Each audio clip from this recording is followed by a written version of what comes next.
오늘 식상함의 늪이란 제목으로 함께 말씀을 나누도록 하겠습니다. 지난 시간에 혹시 기억하실지 모르겠지만 우리가 그 엘리 제사장의 두 아들을 보면서 행위는 지속될 수 있지만 그 안에 하나님을 향한 마음을 잃어버린 예배에 대해서 우리가 경계하는 내용을 갖고 함께 말씀을 나눴는데요. 오늘도 예배와 우리의 신앙생활에 관련된 내용을 함께 나누려고 합니다. 그 인간이라는 존재는 조금 익숙해지고 또 그 기회가 많아지고 그리고 무언가 안전하다고 생각되면은 금방 식상함을 느끼는 것 같습니다. 그래서 이게 뭐 다른 표현으로는 매너리즘이라고 하고 또 권태라고 표현하기도 하는데, 아마 여러분들 저도 포함해서 우리의 삶의 모든 영역에서 경험하고 계실 수도 있고요. 또 동시에 우리의 신앙생활에서도 경험할 수 있는 부분인 것 같습니다. 그래서 우리가 이 식상함의 늪에 빠진 신앙생활이라고 저는 이 매너리즘을 표현하고 싶은데요. 우리가 이 식상함의 늪에 빠진 신앙생활이 왜 위험하냐면, 첫 번째는 신앙에 있어서 우리의 내면의 문제이기 때문에 그 문제를 스스로 진단해야 한다라는 겁니다. 그러니까 내가 지금 어떤 신앙생활에 식상함의 늪에 빠졌는지 내면의 문제이죠. 드러나는 것이 아니라 내 내면의 문제이기 때문에 내가 그 문제를 진단해야 한다는 겁니다. 두 번째는 나도 모르는 사이에 내 신앙을 좀먹고 병들게 하기 때문에 우리의 신앙생활을 늘 이 식상함의 늪에서 빠지지 않도록 경계하고 냉철하게 자기 진단이 필요하다라는 겁니다. 그러니까 신앙생활을 할 때에 우리에게 요즘 이렇게 코로나도 자가진단 키트가 있잖아요. 그런 것처럼 내 신앙을 좀 객관적으로 점검해 볼 수 있는 어떤 좀 진단 키트가 필요한 것 같아요. 우리의 신앙생활 가운데 내가 과연 하나님이 원하시는 그 방향대로 가고 있는가, 아니면 하나님이 정말 나를 바라보실 때 옳다라고 평가하실 만큼 내가 신앙생활을 잘하고 있는가, 내 중심이 주님께 향하고 있는가, 그것을 진단할 수 있는 각자의 방법이 필요한 것 같습니다. 그래서 우리가 이런 부분에 대해서 의식하지 않고 또 이런 부분에 있어서 경계하지 않는다면 우리도 모르는 사이에 그 식상함의 늪이라는 곳에 점점 깊게 빨려 들어가게 되고 결국에는 우리의 영혼이 죽는 그런 결과를 맞이할 수도 있을 것 같습니다. 오늘 본문을 보겠습니다. 오늘 본문을 보면 예수님께서 이제 예루살렘을 향하시면서 그 하나님 나라를 선포하십니다. 근데 이 예루살렘을 가시는 그 여정, 예루살렘에 가까워질수록 예수님의 사역이 가장 절정에 이르는 그 사역을 향해 가시는데, 그 절정에 이르렀을 때에 예수님께서 말씀하시는 것은 어떤 기적이나 이적 표적보다는 바로 하나님의 나라가 무엇인지를 선포하고 계시단 말씀이시죠. 근데 우리가 생각할 것이, 주님이 선포하시는 하나님의 나라가 당시뿐만 아니라 오늘날도 마찬가지인 것 같습니다. 사람들이 생각하는 기준과 무언가는 다른 기준을 제시하면서 그런 나라를 선포하고 계시다라는 거예요. 그러니까 우리가 성경을 읽어보면 알겠지만 사람들이 기대하는 거, 그리고 사람들이 당연하게 여기는 거, 그리고 사람들이 옳다고 생각하는 것을 다 벗어나서 그 사람들의 기대에 마치 부응하지 않으시는 것처럼 보일 수 있을 만큼 예수님께서는 전혀 다른 하나님의 나라를 선포하고 계시다라는 겁니다. 그래서 이러한 것들이 우리가 하나님의 나라에 대한 선포가 복음이라고 할 때에, 이런 복음을 받아들이지 못하고 그 예수님이 전하시는 그 복음에 도전하는 여러 그룹들이 있었는데, 그중 하나가 오늘 등장하는 이 바리새인 그룹입니다. 그러니까 오늘 본문에서는 어떤 개인을 이야기하는 거겠죠. 바리새인이라고 하는 한 사람을 비유로 말씀하시는 거지만, 또 대표적으로 이 바리새인이라고 하는 어떤 공동체를 이야기할 수도 있을 것 같습니다. 그래서 주님이 이 바리새인을 비유로 드시면서 복음을 전파하시는 게 오늘 본문의 내용입니다. 그래서 본문을 보면 먼저 바리새인과 세리가 등장하는데요. 우리가 본문을 읽었을 때 뭐 바리새인, 세리 뭐 똑같은 거 아닌가 뭐 이렇게 생각할 수 있을 것 같아요. 우리가 이미 배우고 알기로는 사실 둘 다 죄인이죠. 근데 좀 우리가 아는 것과 당시의 분위기는 조금 많이 다른 것 같습니다. 일단 우리가 바리새인 하면 왜 부정적으로 생각하는가 해봤을 때 일단 외식하는 자 하면 떠오르는 게 바리새인이죠.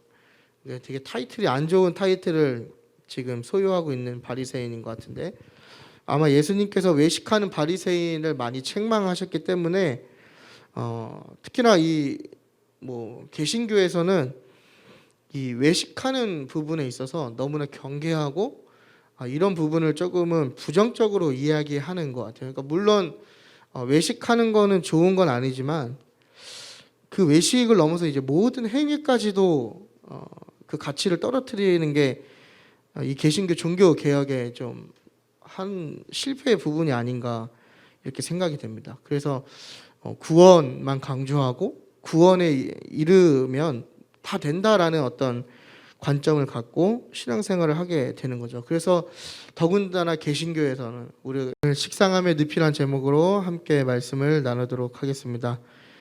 지난 시간에 혹시 기억하실지 모르겠지만 우리가 그 엘리 제사장의 두 아들을 보면서 행위는 지속될 수 있지만 그 안에 하나님을 향한 마음을 잃어버린 예배에 대해서 우리가 경계하는 내용을 갖고 함께 말씀을 나눴는데요. 오늘도 예배와 우리의 신앙생활에 관련된 내용을 함께 나누려고 합니다. 그 인간이라는 존재는 조금 익숙해지고 또 그 기회가 많아지고 그리고 무언가 안전하다고 생각되면은 금방 식상함을 느끼는 것 같습니다. 그래서 이게 다른 표현으로는 매너리즘이라고 하고 또 권태라고 표현하기도 하는데, 아마 여러분들 저도 포함해서 우리의 삶의 모든 영역에서 경험하고 계실 수도 있고요. 또 동시에 우리의 신앙생활에서도 경험할 수 있는 부분인 것 같습니다. 그래서 우리가 이 식상함의 늪에 빠진 신앙생활이라고 저는 이 매너리즘을 표현하고 싶은데요. 우리가 이 식상함의 늪에 빠진 신앙생활이 왜 위험하냐면, 첫 번째는 신앙에 있어서 우리의 내면의 문제이기 때문에 그 문제를 스스로 진단해야 한다라는 겁니다. 그러니까 내가 지금 어떤 신앙생활에 식상함의 늪에 빠졌는지 내면의 문제이죠. 드러나는 것이 아니라 내 내면의 문제이기 때문에 내가 그 문제를 진단해야 한다는 겁니다. 두 번째는 나도 모르는 사이에 내 신앙을 좀먹고 병들게 하기 때문에 우리의 신앙생활을 늘 이 식상함의 늪에서 빠지지 않도록 경계하고 냉철하게 자기 진단이 필요하다라는 겁니다. 그러니까 신앙생활을 할 때에 우리에게 요즘 이렇게 코로나도 자가진단 키트가 있잖아요. 그런 것처럼 내 신앙을 좀 객관적으로 점검해 볼 수 있는 어떤 좀 진단 키트가 필요한 것 같아요. 우리의 신앙생활 가운데 내가 과연 하나님이 원하시는 그 방향대로 가고 있는가, 아니면 하나님이 정말 나를 바라보실 때 옳다라고 평가하실 만큼 내가 신앙생활을 잘하고 있는가, 내 중심이 주님께 향하고 있는가, 그것을 진단할 수 있는 각자의 방법이 필요한 것 같습니다. 그래서 우리가 이런 부분에 대해서 의식하지 않고 또 이런 부분에 있어서 경계하지 않는다면 우리도 모르는 사이에 그 식상함의 늪이라는 곳에 점점 깊게 빨려 들어가게 되고 결국에는 우리의 영혼이 죽는 그런 결과를 맞이할 수도 있을 것 같습니다. 오늘 본문을 보겠습니다. 오늘 본문을 보면 예수님께서 이제 예루살렘을 향하시면서 그 하나님 나라를 선포하십니다. 근데 이 예루살렘을 가시는 그 여정, 예루살렘에 가까워질수록 예수님의 사역이 가장 절정에 이르는 그 사역을 향해 가시는데, 그 절정에 이르렀을 때에 예수님께서 말씀하시는 것은 어떤 기적이나 이적 표적보다는 바로 하나님의 나라가 무엇인지를 선포하고 계시단 말씀이시죠. 근데 우리가 생각할 것이, 주님이 선포하시는 하나님의 나라가 당시뿐만 아니라 오늘날도 마찬가지인 것 같습니다. 사람들이 생각하는 기준과 무언가는 다른 기준을 제시하면서 그런 나라를 선포하고 계시다라는 거예요. 그러니까 우리가 성경을 읽어보면 알겠지만 사람들이 기대하는 거, 그리고 사람들이 당연하게 여기는 거, 그리고 사람들이 옳다고 생각하는 것을 다 벗어나서 그 사람들의 기대에 마치 부응하지 않으시는 것처럼 보일 수 있을 만큼 예수님께서는 전혀 다른 하나님의 나라를 선포하고 계시다라는 겁니다. 그래서 이러한 것들이 우리가 하나님의 나라에 대한 선포가 복음이라고 할 때에 이런 복음을 받아들이지 못하고 그 예수님이 전하시는 그 복음에 도전하는 여러 그룹들이 있었는데 그중 하나가 오늘 등장하는 이 바리새인 그룹입니다. 그러니까 오늘 본문에서는 어떤 개인을 이야기하는 거겠죠. 바리새인이라고 하는 한 사람을 비유로 말씀하시는 거지만 또 대표적으로 이 바리새인이라고 하는 어떤 공동체를 이야기할 수도 있을 것 같습니다. 그래서 주님이 이 바리새인을 비유로 드시면서 복음을 전파하시는 게 오늘 본문의 내용입니다. 그래서 본문을 보면 먼저 바리새인과 세리가 등장하는데요. 우리가 본문을 읽었을 때 뭐 바리새인, 세리 뭐 똑같은 거 아닌가 뭐 이렇게 생각할 수 있을 것 같아요. 우리가 이미 배우고 알기로는 사실 둘 다 죄인이죠. 근데 좀 우리가 아는 것과 당시의 분위기는 조금 많이 다른 것 같습니다. 일단 우리가 바리새인 하면 왜 부정적으로 생각하는가 해봤을 때 일단 외식하는 자 하면 떠오르는 게 바리새인이죠. 되게 타이틀이 안 좋은 타이틀을 지금 소유하고 있는 바리새인인 것 같은데 아마 예수님께서 외식하는 바리새인을 많이 책망하셨기 때문에 특히나 이 뭐 개신교에서는 이 외식하는 부분에 있어서 너무나 경계하고 이런 부분을 조금은 부정적으로 이야기하는 것 같아요. 그러니까 물론 외식하는 거는 좋은 건 아니지만 그 외식을 넘어서 이제 모든 행위까지도 그 가치를 떨어뜨리는 게 이 개신교 종교 개혁의 좀 한 실패의 부분이 아닌가 이렇게 생각이 됩니다. 그래서 구원만 강조하고 구원에 이르면 다 된다라는 어떤 관점을 갖고 신앙생활을 하게 되는 거죠. 그래서 더군다나 개신교에서는 우리처럼 교회에서는 이 바리새인 하면 더 부정적으로 우리가 생각하고 많이 그렇게 배우는 것 같습니다. 세리는 매국노죠. 오늘날로 얘기하면 매국노고 로마의 앞잡이면서 자기 백성을 배신하고 부당한 이익을 취하는 사람. 뭐 우리나라 역사로 치면 일제 강점기 시절에 일본의 앞잡이를 이렇게 많이 비유하게 되는데 결과적으로는 우리가 볼 때는 둘 다 죄인이죠. 오늘날 살아가는 우리가 이런 것들을 알고 볼 때는 둘 다 죄인이지만 당시 사회에서는 이 둘은 정반대였다라는 겁니다.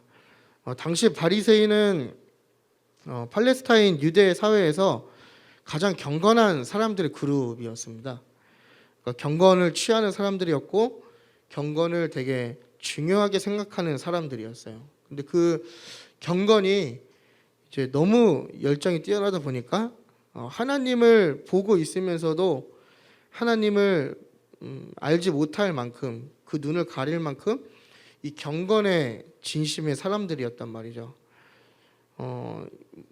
율법 이상의 것들을 행하면서 물론 이 사람들이 결과적으로 이제 외식하는 신앙으로 변하고 또 예수님께서 이들을 향해서 기대하셨던 그 모습이 충족되지 않았기 때문에 많은 책망을 예수님께 받지만 이 바리새인이라는 그룹은 사실 자기들의 신앙을 지키기 위해서 자기의 삶을 걸고 삶을 하나님께 헌신하는 신앙 공동체였단 말이죠. 그러니까 이스라엘이 나라가 없어지고 이스라엘이 많은 어려움이 있는 역사 가운데서도 그들의 그 메시아 사상과 여호와에 대한 그 신앙을 지킬 수 있었던 가장 뭐라 해야 될까요? 기초가 된 게 무엇이냐면 바로 이 바리새인 그룹입니다.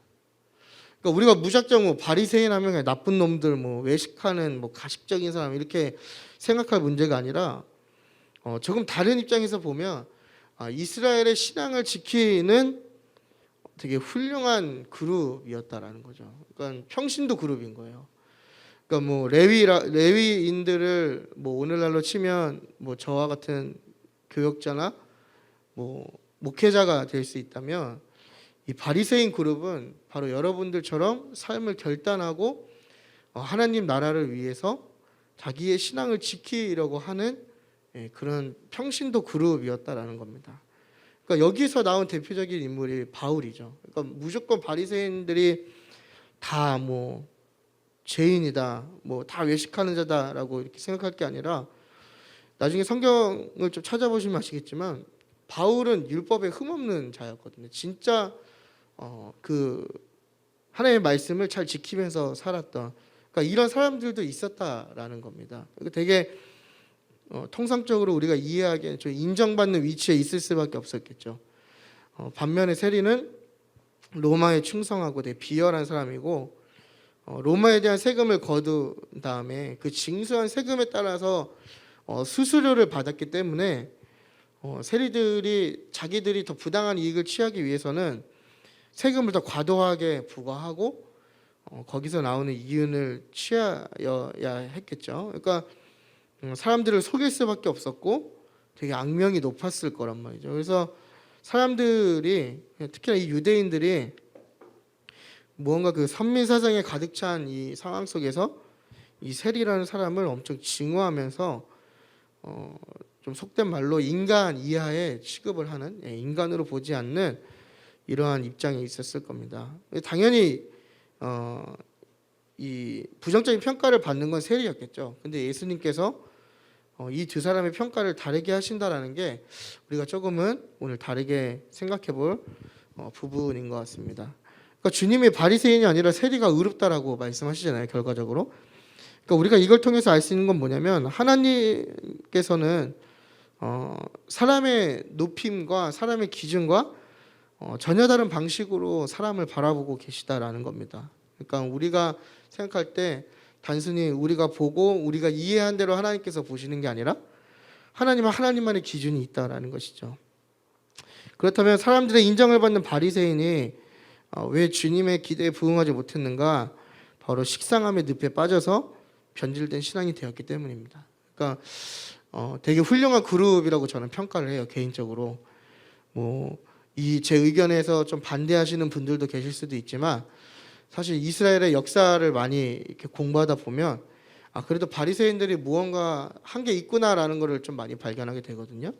근데 어쨌건 이 사람들이 이렇게 좋은 사람들이었는데 결과적으로 주님께 어떻게 평가받냐면 자기를 의롭다고 믿고 다른 사람을 멸시하고 있다라고 구절에서 평가를 받는단 말이에요. 그래서 우리가 이 본문을 좀 더 분석하면서 이 바리새인의 신앙을 무엇이 그 식상함의 늪으로 이끌었는지 살펴보면서 이 반면 교사로 우리가 삼아서 우리가 이 늪에 빠지지 않는 그런 어떤 우리의 신앙생활이 되길 바랍니다. 첫 번째는 사람을 의식하는 신앙생활은 식상함의 늪으로 빠질 수 있다라는 겁니다. 11절을 보시면요, 따로 서서 기도하며라는 말씀이 있죠.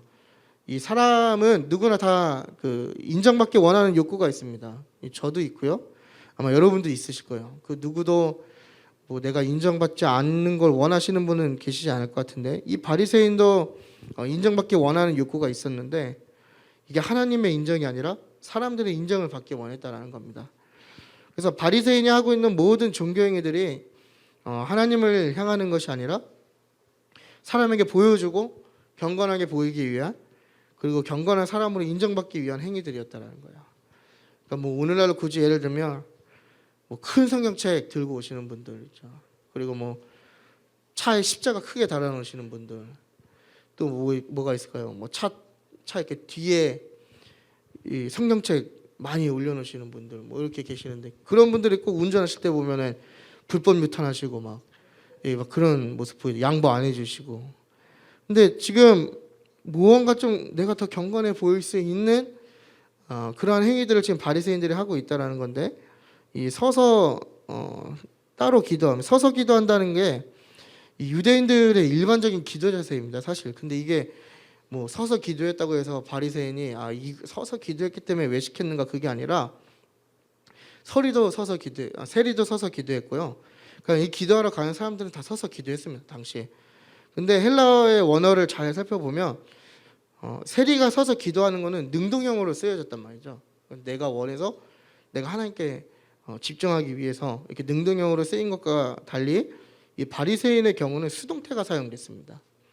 그러니까 이 얘기는 뭐냐면 바리새인 스스로가 필요에 의해서 서서 기도한 게 아니라 다른 사람에게 보이려고, 또 다른 사람에게 자신을 드러내고자 사람들이 볼 수 있는 그런 자리에서 의식적으로 그런 위치에서 기도하고 있었다라는 거예요. 그러니까 자신을 드러내고 사람들에게 기도하는 모습을 보여주는 거죠.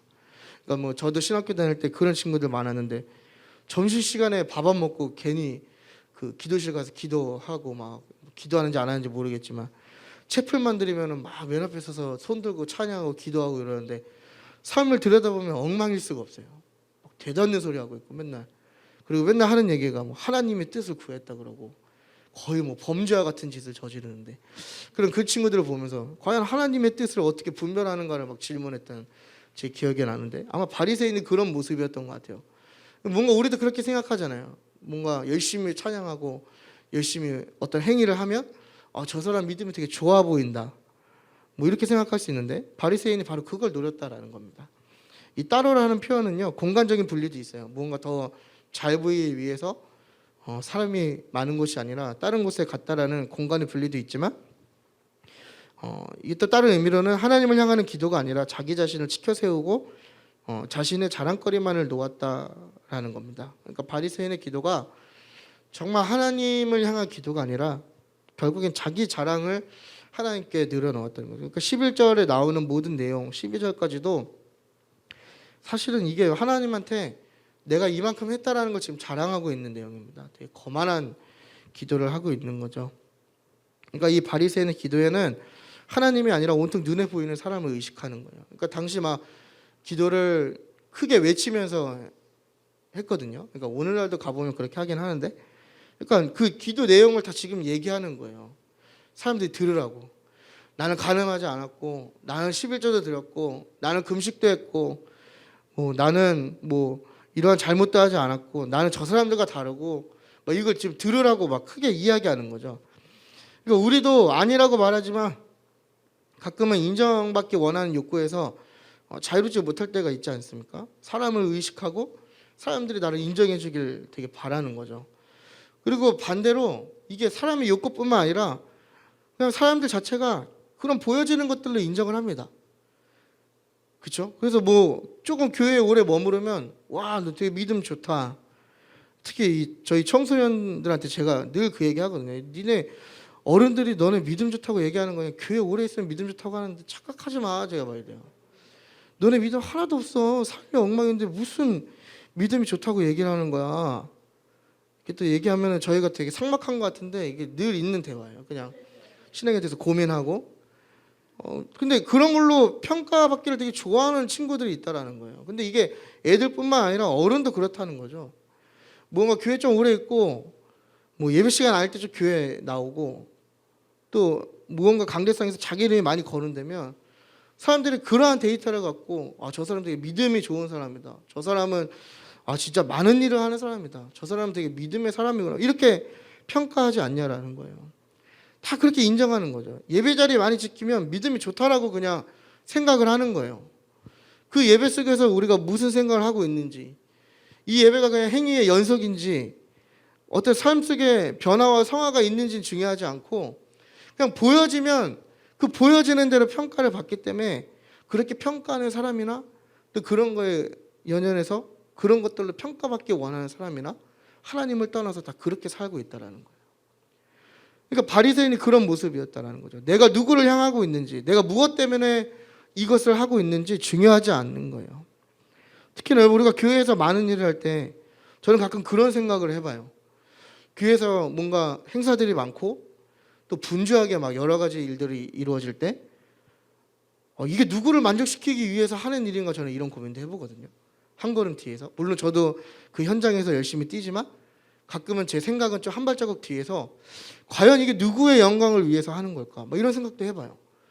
심지어 우리가 워십하는 것도 과연 이런 워십이 누구를 위해서 하는 걸까? 찬양하는 것도 이게 누구를 위해서 하는 걸까? 다 자기의 만족 때문이 아닌가? 교회 여러 가지 행사들도 다 내가 무언가를 성취하고 내가 무언가를 이끌었다는 그런 만족에 의해서 하는 게 아닐까? 그런 것들을 많이 하면 교회가 더 건강해 보이고 교회가 더 생기 있어 보이기 때문에 그런 것들을 많이 하는 게 아닐까? 이런 고민을 해본다는 거죠. 때로는 나의 능력을 인정받기 위해서 그런 것들을 맡아서 하고 그런 것들을 리드하려고 하는가? 이런 고민을 하거든요. 근데 저는 여러분들에게 조금은 이런 고민이 필요하다라고 생각합니다. 우리가 맹목적인 신앙으로 가지 않기 위해서, 또 바리새인과 같이 사람이 인정에 목마르고 사람이 인정하는 대로 가지 않기 위해서 우리가 이런 고민이 우리에게 필요하다라는 거죠.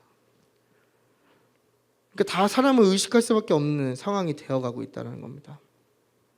그래서 우리가 하나님이 아니라 사람을 의식하는 신앙생활이 될 때 우리는 이 식상함의 늪에 빠지게 된다는 것을 기억했으면 좋겠습니다.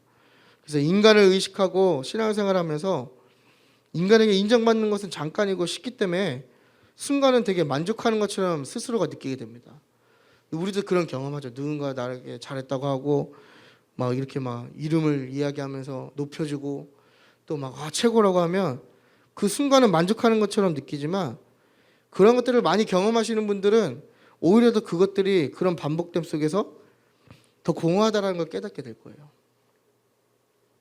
사람을 의식하는 것은 결국 우리의 신앙생활에 공허함이 가득하게 만드는 어떤 행위라는 겁니다. 그래서 우리가 그런 것들을 전혀 의식하거나 그런 것들을 드러내기 위해서 할 필요가 없다라는 거예요. 사람을 의식하는 사람은요, 신앙생활의 원동력이 사람이기 때문에 절대 신앙의 성숙이나 발전이 있을 수 없고 어떠한 성숙됨이 나아갈 수가 없는 거죠. 그래서 우리의 진짜 변화와 본질은 그 보이지 않는 마음으로부터 시작되는 건데, 이 사람을 의식하는 사람은 보이지 않는 우리의 영혼을 관리하지 못하게 되어 있다는 겁니다. 그러니까 우리가 이 식상함의 늪에 빠지지 않기 위해서 조금 우리의 영혼을 깊게 관찰하고 경계할 필요가 있다는 것을 우리가 이 바리새인을 통해서 알 수 있는 것 같습니다. 그래서 인간을 의지하는 사람은요, 금방 신앙생활이 식상해집니다. 인간이 줄 수 있는 건 제한적이고 인간이 줄 수 있는 건 항상 변질되기 때문에 너무 그런 것에 연연하고 신앙생활을 하게 되면 금방 식상하게 되고 금방 싫어지게 되는 거죠. 바리새인의 기도만 봐도 사람을 의식하는 거죠. 11절 보면 토색하지 않는 하번절을 보면 이렇게 시작하는데, 이 자기 영혼에 관심이 있는 게 아니에요. 다 사람에게 관심이 있는 거죠. 그냥 보여지는 거, 또 자기의 의름을 나타내기 위해서 소리내서 기도하는 거예요. 이 세리를 먼저 의식하고 있다는 걸 알 수 있죠. 토색을 가장 먼저 언급하면서 세리가 하고 있는 행동들, 불의, 간음, 그래서 마지막에 이제 쐐기를 박는데 내가 세리와 같지 않다, 그것을 감사하다라고 얘기하는 거예요. 그러니까 이게 자기의 영혼이 하나님 앞에 얼마나 악하고 추한지, 자기가 얼마나 하나님 앞에 나아가려고 몸부림치고 있는지, 내가 하나님과 가까워지고 있는지에 관심이 있는 게 아니라 단지 보여지는 것들과 남들과 비교하면서 그 사람보다 낫다는 어떠한 우월의식에 사로잡혀 있는 바리새인의 모습을 보게 되는 것 같습니다. 그러니까 세리와 자신의 행위를 비교하면서 하나님 앞에 자신이 되게 의롭다고 지금 생각하고 있는 거죠. 그러니까 식상함에 늪에 빠진 사람들의 특징이 뭐냐면 자기 스스로를 되게 높게 평가하고 자기 스스로가 되게 잘하고 있다라고 착각하고 있다라는 거예요. 그래서 오늘날 많은 그리스도인들을 보면요, 무언가 그 기준이 다 행해지는 것들과 보여지는 것을 기준을 삼아서 내가 이것도 했고 이만큼 드렸고 내가 이러한 어떤 것들을 오래 했고 이런 것들로 다 내가 잘하고 있다라고 생각하고, 내가 저 사람보다 많이 했고 저 사람보다 더 오래 했기 때문에 내가 하나님 앞에 더 의롭고 하나님이 나를 바라보실 때 더 좋게 평가할 거라고 착각하는 그리스도인들이 많이 있다라는 거예요. 여러분, 의로움의 기준은요, 비교를 통해서 할 수 있는 게 아닙니다. 누군가와 비교를 통해서 내가 의로워지는 게 아니라 내가 저 사람보다 조금 나은 것 같다 해서 의로운 게 아니라는 거죠. 그런 비교가 아니라 하나님을 기준으로 의롭다고 얘기하는 거예요. 하나님이 보시기에 합당한 사람이 의로운 사람이 되는 거고요. 내가 하루를 했든 10년을 했든 내 사역이 하나님이 보시기에 합당하려면 하나님이 얼만큼 인정하시는가가 중요하다는 거예요. 근데 대부분 우리는 보면요, 5년을 했든 10년을 했든 15년을 했든 그런 것들만 강조한다는 거예요. 우리 마음에 비교가 너무 많이 있어요. 그리고 그 비교를 통해서 내가 더 믿음이 있는 사람을 생각하는 거예요. 그러니까 내 열정이 죽어갖고 어떤 나의 기능적인 발전도 없고 내가 하나님을 향한 뜨거움이 잃어버렸음에도 불구하고 그 신앙을 뭔가 재점검하고 다시 하나님께 돌이키는 게 아니라 그 자리만 지키고 있는 거예요. 그냥 오래 하면 하나님이 나를 의롭다 생각하시기 때문에, 내가 오래 했으면 저 사람보다 내가 더 나은 사람이라고 생각하기 때문에 다 비교하는 거예요. 바리새인도 스스로가 세리와 비교하면서 내가 낫다고 말하지만 결국 바리새인의 삶을 보면요, 그들도 과부의 그 재산을 삼키는 토색을 했고요, 외식과 불법이 가득한 불의한 자들이었고 음욕을 품는 정신적인 간음죄를 저지르는 악한 사람이었다는 거예요. 그러니까 여러분, 우리의 신앙생활 가운데 비교가 아니라 하나님을 기준으로 해야 됩니다. 그래야 이 식상함의 늪에서 벗어날 수 있다는 겁니다. 사람을 의식하는 사람은요, 자신을 바라보지 못해요. 늘 제자리이고 병들어가는 영혼으로 인해서 더 깊이 식상함의 늪에 빠지죠. 이게 우리나라는 늪이 많이 없기 때문에 경험할 수는 없지만 이 늪이란 곳은 한번 빠지기 시작하면 걷잡을 수 없이 들어가게 되죠. 그렇기 때문에 우리가 고린도후서 10장 18절에 옳다 인정함을 받는 자는 자기를 칭찬하는 자가 아니라 오직 주께서 칭찬하는 자니라는 말씀을 기억하면서 우리가 사람을 의식하는 신앙생활이 아니라 하나님을 의식하는 신앙생활이 되기를 축복합니다. 두 번째는 반복되는 종교행위는 우리의 식상함을 경험하게 한다라는 겁니다. 10절과 12절인데요. 10절을 보면은 기도하러 성전에 올라가죠, 바리새인들이. 그리고 세리도 올라가고, 12절을 보면 바리새인이 1회에 2번씩 금식하고 소득의 11조를 드리는 것을 우리가 알 수 있습니다. 이 당시 사람들은 일반적으로 하루에 보통 3번씩 규칙적으로 기도하는 시간을 가졌습니다. 현재 시간으로는 오전 9시 그리고 정오 오후 3시죠. 성경에서는 3시, 6시, 9시 이렇게 표현을 하는데 정해진 시간에 정해진 행위를 하는 거. 이 바리새인의 행위를 보면요, 행위만 남고 의미를 잃어버렸어요. 그러니까 이게 신앙의 루틴이 되어버리는 거죠. 내가 마치 내 삶 속에 하루 속에 해야 되는 일처럼, 뭔가 해야 되는 것처럼 변질되었다는 겁니다. 일주일에 2번 금식한다. 사실 이 2번의 금식은 율법에 없는 그 지나친 바리새인들의 경건의 습관입니다. 근데 이 반복되는 금식이 우리가 금식을 할 때는 뭔가 나의 생명의 주권을 하나님께 드리는 게 첫 번째 의미잖아요. 내가 하나님 앞에 나의 생명 주권까지 내려놓고 간절히 하나님께 간구하는 행위인데, 이것도 바리새인들을 보면요, 행위만 남고 의미를 잃어버렸어요. 그러니까 하나의 루틴이 된 거죠. 되게 반복적이고 일주일에 2번씩 해야 되고, 그러니까 이 안에서 얼마나 하나님을 향한 절실함과 감사가 있는 게 아니라 얼마나 인간적인 생각과 자기의 욕망이 막 살아나겠어요. 육체적인 욕망이 막 살아났겠죠. 소득의 11조를 드리는 거, 이것도 종교 행위죠. 매번 반복되게 드리는 거예요. 그래서 바리새인의 신앙생활을 보면요, 반복되면서 행위만 남고 그 의미를 잃어버렸다는 것을 우리가 알 수 있습니다. 정해진 시간에 정해진 장소에서 정해진 행위를 했다. 아마 바리새인들이 처음에는 그런 마음이 아니었을 거예요. 하지만 이 길게 보면 이 사람들은 평생이죠. 이 바리새인으로서의 삶이 평생 반복하면서 이게 루틴이 되었을 건데, 뭔가 우리랑 비슷하지 않습니까? 정해진 시간, 반복되는 정해진 장소, 그리고 반복되는 행위, 다 우리가 하고 있는 거죠. 뭐 정해진 시간에 예배드려야 되고, 또 정해진 장소에서 예배드려야 되고, 예배의 순서도 다 똑같잖아요. 그냥 반복돼서 의식적으로 드리는 거죠. 그러니까 이 2번 같은 경우는 열심히 하는 사람일수록 이런 늪에 빠질 확률이 큰 것 같습니다. 근데 사실 바리새인도 나름 열심히 있었거든요. 하나님을 향한 열심히 있었기 때문에 이런 것에 빠지게 된 거지, 열심히 하지 않는 사람은 이런 것도 경험할 수가 없겠죠. 근데 우리도 보면 정해진 예배 시간, 정해진 장소, 그리고 이렇게 막 계속 같은 예배 순서를 접하게 되는데, 뭐 나아가서는 또 구별된 시간에 기도하는 분들도 계시죠. 근데 이 기도도 우리가 그 의미를 잃어버리고 행위만 남는다면 그게 바로 외식이 되는 겁니다. 그러니까 하나님께 밤마다 기도할 때 마치 내가 꼭 해야 되는 일처럼 느껴지고, 나의 어떤 기도 내용이 마치 주문을 외우듯이 반복된다면, 이것도 바로 이 식상함의 늪에 빠져 있다는 거죠. 우리의 예배가 그냥 드려지는 것들이 이렇게 툭 치면 나올 수 있게끔, 사실 이 늪에 빠질 수 있는 환경은 제가 제일 크겠죠.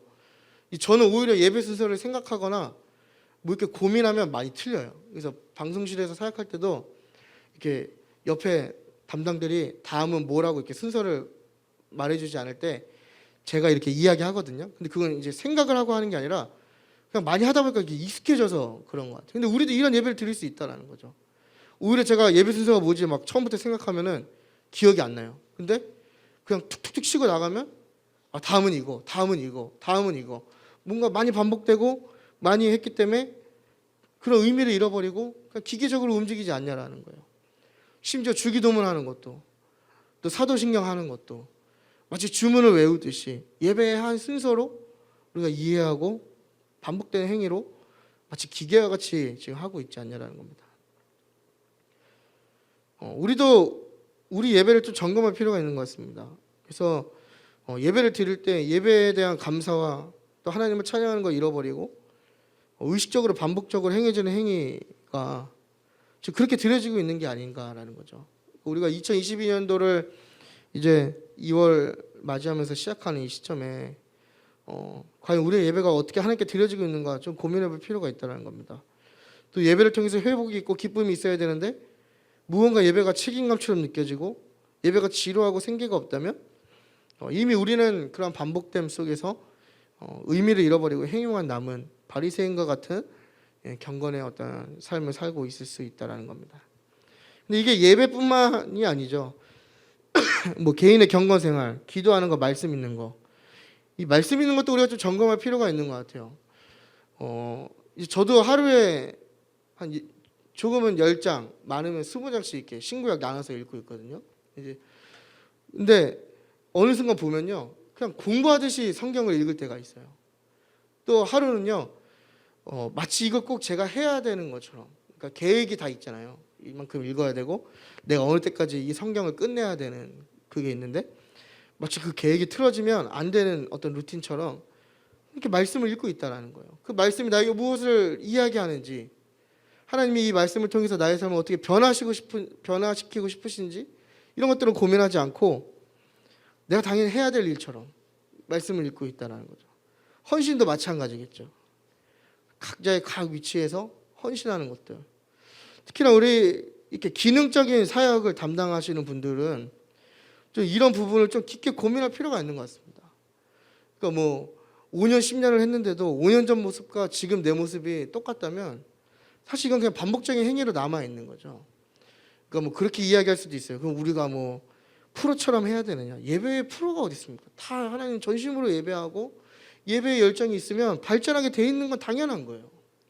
우리는 괜히 그런 말로 우리를 포장하고 그런 말로 우리를 무언가 이렇게 정당화시키려고 하는 말들을 너무 많이 한다라는 거예요. 기도해야 할 자리면 내 기도가 5년 전의 기도보다 오늘날의 기도가 더 깊어지고 더 하나님께 가까이 가는 기도가 돼야 그게 맞는 거잖아요. 근데 5년을 했든 10년을 했든 어떤 변화 없이 지금도 같다면 그것은 그냥 반복적인 행위라는 거예요. 내가 싱어를 10년, 20년을 했는데 10년 전의 모습과 지금의 모습이 같다면 그건 하나님을 예배하고 찬양하는 게 아니라 그냥 그 자리를 지킨 거죠. 반복되는 행위만 했다라는 거예요. 다른 부분도 마찬가지겠죠.